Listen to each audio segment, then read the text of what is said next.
Smart city road ഉദ്ഘാടനവുമായി ബന്ധപ്പെട്ട മാധ്യമങ്ങളുടെ വ്യാജ വാർത്തയ്ക്കെതിരെ മന്ത്രി എം.പി. രാജേഷ് വസ്തുതാവിരുദ്ധമായ വാർത്തയാണ് മാധ്യമങ്ങൾ നൽകിയത്. താൻ മുഖ്യമന്ത്രിയെ കണ്ട് പരാതി കൊടുത്തെന്ന വാർത്ത തീർത്തും വസ്തുതാവിരുദ്ധമാണ്.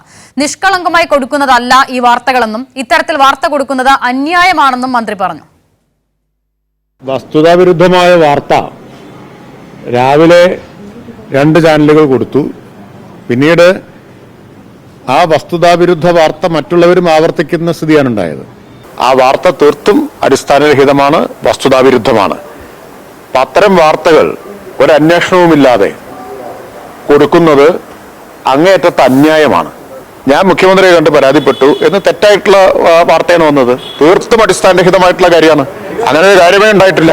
ഒരു കാര്യം പറയാനുള്ളൂ, ഇത്തരത്തിലുള്ള തെറ്റായ വാർത്ത ഓരോ ദിവസവും പാകം ചെയ്തെടുത്തിട്ട് അതുകൊണ്ട് ഈ രാഷ്ട്രീയമായിട്ട് ഇടതുപക്ഷത്തെ ആക്രമിക്കുന്ന രീതി നിങ്ങൾ തുടരും. ഞാൻ പറഞ്ഞുകൊണ്ട് നിർത്താനൊന്നും പോകുന്നില്ല. അതിന്റെ ഭാഗമാണിത്.